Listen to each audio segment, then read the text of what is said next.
امام کا قافلہ مکے سے کربلا کی طرف جا رہا ہے. اس بیچ بہت سے واقعات رونما ہوئے ہیں اور ہر واقعہ ہمارے لیے پتہ نہیں کتنے دروس اپنے اندر لیے ہوئے. ایک جگہ پر امام رکے اور آپ نے کہا کہ جتنا پانی بھر سکتے ہو بھر لو, جتنے پانی کا ذخیرہ کر سکتے ہو کر لو, سارے مشکیزیں بھر لیے جائیں, سارے ظروف جو پانی کے لیے بھر لیے جائیں, کوئی ظرف خالی نہ بچے. امام سوچ رہے ہیں مدینے سے چلے سارے کے سارے سوچ رہے ہیں مدینے سے چلے آ رہے ہیں, لیکن کہیں امام نے یہ بات نہیں کہی کہ اتنا بڑا ریگستان بھی سامنے آنے والا نہیں ہے, کوفے سے نزدیک ہو رہے ہیں, آبادیاں موجود ہیں, یہ کیوں اتنا پانی بھروایا جا رہا ہے. لیکن کوئی امام پر کوئی اعتراض کرنے والے تو سب چھٹ چکے ہیں. اب وہ بچے ہیں کہ جو بات ماننے والے ہیں, وہ جو مشورہ دینے والے اور اعتراض کرنے والے تھے وہ اب امام کے ساتھ نہیں ہے. اب وہ ہیں جو امام کی اطاعت کرنے والے ہیں. ادھر امام نے کہا, سب نے پانی مشکیزیں بھر لیے, پوچھا بھی نہیں مولا کیوں, امام نے حکم دے دیا, بات ختم ہو گئی.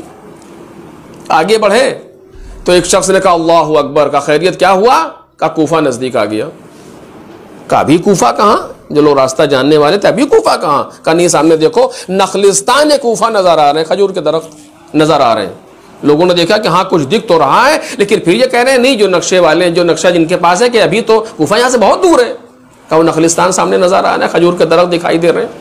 کچھ دیر کے بعد دیکھا کہ وہ درخت نہیں ہے, بلکہ وہ کچھ پرچم ہیں, کچھ گھوڑوں کے سر ہیں, کچھ وہ ہیں, ایک لشکر سامنے سے آ رہا ہے. امام نے دیکھا کہ دیکھو کس کا لشکر ہے, کیا ہے, اس طرح انتظام کیا جائے. بعد لوگوں نے جا کر کے بتایا کہ ہر کا لشکر آ رہا ہے, لیکن وہ جنگ کے ارادے سے نہیں ہے, ان کی کیفیت ایسی ہے کہ وہ جنگ نہیں کر سکتے.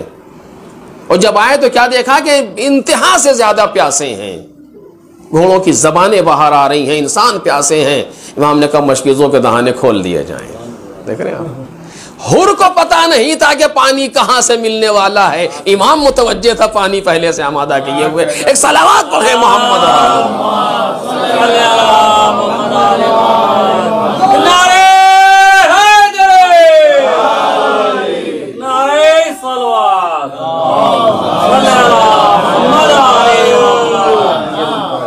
لوگوں کو پتا نہیں تھا دشمن کا لشکر تھا, لیکن اس کی پیاس کا بھی امام کو احترام ہے, اس کی پیاس کا بھی احساس ہے امام کو.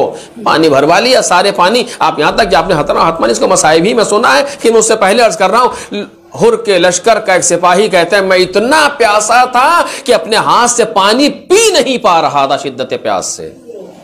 مجھے حسین ابن علی نے اپنے ہاتھ سے سہارا دے کر کے پانی پلایا ہے. دیکھ رہے ہیں, یہ انتظام کیا امام حسین نے سلام اللہ علیہ نے ہر کے لیے. پہلے سے ہر متوجہ نہیں ہے, لیکن امام متوجہ ہے. قافلہ آگے بڑھا, پورے واقعات آپ کے سامنے, اس کو میں تفصیل سے عرض نہیں کروں گا. یہاں تک نوبت آئی کہ امام نے کہا اگر تمہیں پسند نہیں ہے تو ہم چلے جاتے ہیں واپس. نہایت لطیف واقعہ ہے ہر کی ملاقات امام سے, کون کون سی گفتگو ہوئی اور کیا کیا ہوا, لیکن ابھی اس کے بیان کا موقع نہیں. امام نے کہا اگر تمہیں برداشت نہیں ہے تو ہم واپس چلے جاتے ہیں. یہ کہہ کر کے امام نے اپنے گھوڑے کو موڑا, ہر نے لجام فرس کو پکڑ لیا اور کہا کہ میں آپ کو واپس نہیں جانے دوں گا. یہ ہر نے یہ کام کب کیا ہے, جب جناب عباس موجود ہیں, سارے کے سارے بنی ہاشم موجود ہیں. دیکھ رہے ہیں آپ, مذاق نہیں ہے یہ کام, کہ ان سارے بنی ہاشم کی موجودگی میں کوئی انسان لجام فرس حسینی کو تھام لے اور یہ کہے کہ میں واپس نہیں جانے دوں گا. کیا کریں حسین ابن علی, سارے بنی ہاشم کی موجودگی میں, اور سارے بنی ہاشم خاموش ہیں, کوئی آگے نہیں بڑھ رہا, کیونکہ سب امام کے اشارے کے منتظر ہیں. بعض اوقات جوش سے زیادہ انسان کو ہوش سے کام لینا چاہیے, کہ جہاں صرف یہی نہیں ہے کہ جہاں دل چاہے آگے بڑھ جائیں, نہیں اپنے امام کے اشارے کے منتظر ہیں. کون ہے جناب عباس سلام اللہ علیہ سے زیادہ بہادر وہاں پر, اگر ایک لمحے میں ابھی ہر کا سر تن سے جدا ہو جائے گا, لیکن عباس جتنا قوت بازو سے بہادر ہے, اس سے زیادہ اپنی نفسانی طاقت سے بہادر ہے, کہ جو امام کے اشارے کے منتظر ہیں. دیکھ رہے ہیں خاموش کھڑے ہوئے ہیں گھوڑے پر, صرف امام کے چہرے پر نظر ہے کہ مولا کرتے کیا ہیں. امام نے کیا کہا, سکلت کا امک یا ہر ما ترید, اے ہر تیری ماں تیرے ماتم میں بیٹھے, تو کیا چاہتا ہے. یہ جملہ امام حسین سلام اللہ علیہ نے ہر سے کہا, تیری ماں تیرے ماتم میں بیٹھے. یہ جملہ خیر ہے یا شر؟ میں اسی مثال تک آپ کو لے کر کے آیا تھا. یہ جملہ خیر ہے یا شر؟ خیر و شر یعنی اچھا ہے یا برا ہے؟ جو لوگ بعد میں آئے ہیں وہ شاید متوجہ نہ ہوں گے جو میں کہہ رہا تھا کہ امام خیر محض ہے، اور ایسے موقع پر سرکار سید الشہداء نے حر کی ماں کا تذکرہ کیا، سکلت کا امو کا یا حر، اے حر تیری ماں تیرے ماتم میں بیٹھے۔ یہ جملہ خیر تھا یا شر تھا؟ اور جناب حر کو سن کر کے جملہ برا لگا، جملہ برا لگا، اور جناب حر نے پلٹ کے کہا کہ اگر حسین، اگر عرب میں کسی نے ایسے موقع پر میری ماں کا ذکر کیا ہوتا میں پلٹ کے اس کی ماں کا تذکرہ کرتا۔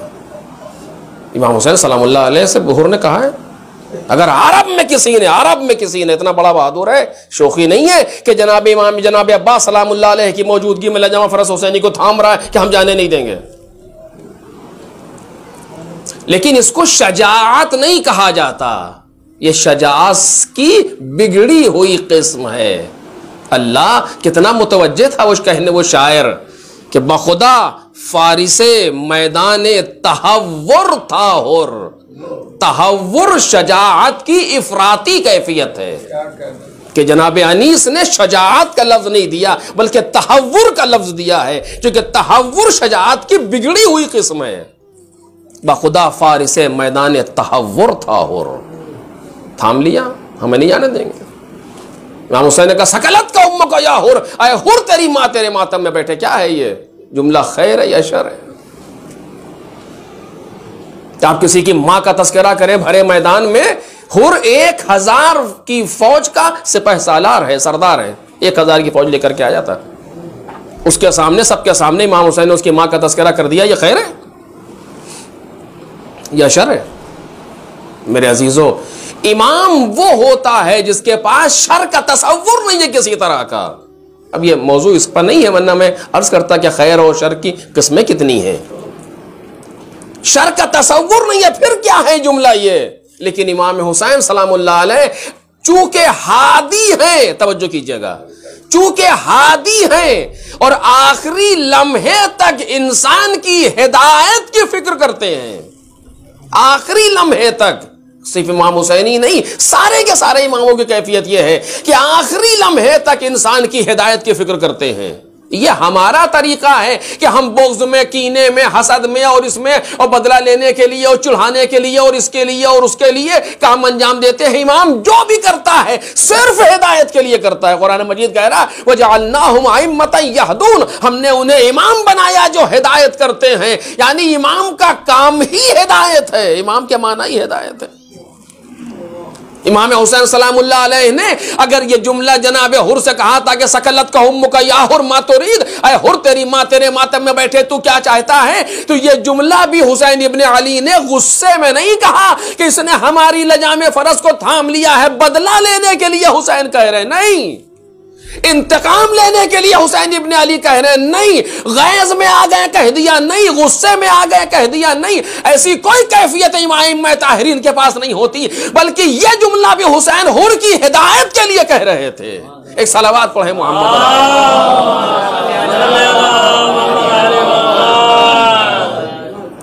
ان حالات میں کہ جہاں حالات اتنے خراب ہو چکے ہوں کہ امام حسین واپس جانا چاہتے، سامنے والا روک رہا ہے، وہاں پر بھی امام صرف ہدایت کی فکر کر رہے ہیں، اور یہ جملہ بھی حسین ابن علی نے حر کی ہدایت کے لیے کہا تھا، اور حسین اپنے مقصد میں ناکام نہیں ہوئے بلکہ کامیاب ہو گئے، چونکہ اسی جملے سے حر ہدایت پا گیا، اسی جملے سے حر ہدایت پا گیا، اور یہ وہ آخری انجیکشن تھا جو حسین ابن علی نے حر کے سینے پر لگایا تھا، یا وہ آخری یو ٹرن تھا جو حسین ابن علی نے حر کے سامنے رکھا تھا۔ اگر اسے کراس کر جائیں گے تو پھر کوئی طاقت اسے روک نہیں سکتی جہنم میں جانے سے۔ جو حسین ابن علی نے جو کام کیا تھا وہ اتنا خطرناک تھا جس کو میں آپ کے سامنے ابھی بیان بھی نہیں کر سکتا ہوں، کیونکہ اس کے لیے مقدمات فراہم نہیں ہے کہ مولا نے کیا کیا ہے ایسے موقع پر۔ جملہ کہہ چکا ہوں لیکن ذہن متوجہ نہیں ہوگا اس طرف میں جانتا ہوں، لیکن اس سے کہوں گا بھی نہیں اس وقت چونکہ مقدمات فراہم نہیں ہے۔ اتنا خطرناک کام حسین ابن علی نے کیا تھا، اور کس لیے؟ ایک انسان کی ہدایت کے لیے، ایک انسان کی ہدایت کے لیے. تو جب کوئی کام ہدایت کے لیے کیا جا رہا ہو تو وہ شر نہیں ہوا کرتا, وہ خیر ہوا کرتا ہے. یہ جو بھی کہتے ہیں وہ خیر ہوتا ہے اور ہدایت کے لیے ہوتا ہے. اگر کسی کو بلائیں گے تب بھی خیر ہے ہدایت کے لیے, اگر کسی کو اٹھائیں گے تب بھی خیر ہے اور ہدایت کے لیے, اگر کسی سے منہ پھیریں گے تب بھی خیر ہے اور ہدایت کے لیے. اب یہ اپنی اپنی قسمت ہے, کوئی سمجھ لیتا ہے کوئی نہیں سمجھ پاتا. ایک صلوات پڑھ دے محمد.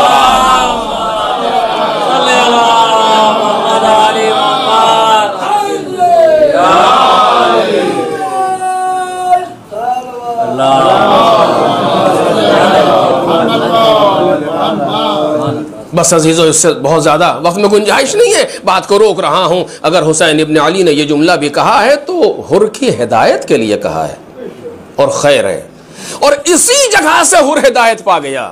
اس نے کیا کہا پلٹ کے کہ اگر عرب میں کسی نے ایسے موقع پر میری ماں کو یاد کیا ہوتا تو میں پلٹ کے اس کی ماں کا ذکر کرتا, لیکن کیا کروں حسین, آپ کی ماں کا تذکرہ سوائے خیر کے کر ہی نہیں سکتا. اور بس ظاہر سے بات ہے کہ ممکن ہی نہیں ہے کہ کوئی جناب سیدہ کا احترام کرے اور ہدایت نہ پا جائے. یہ ہو ہی نہیں سکتا. ایک عجیب سی چیز ہے, یہ ممکن ہی نہیں ہے کہ اپنے نفس کو کچل دیا حر نے احترام جناب سیدہ میں. اور اب یہ بات بیچ میں کہہ رہا ہوں چونکہ مصائب سے پہلے کر رہا ہوں, دو ایک باتیں اور آپ کے سامنے کرنی ہے, اس لیے بیچ میں اس بات کو کہہ رہا ہوں چونکہ مصائب سے ہٹ کر کے بات ہے, لہذا سوچ سکتا ہے ذہن اس موقع پر.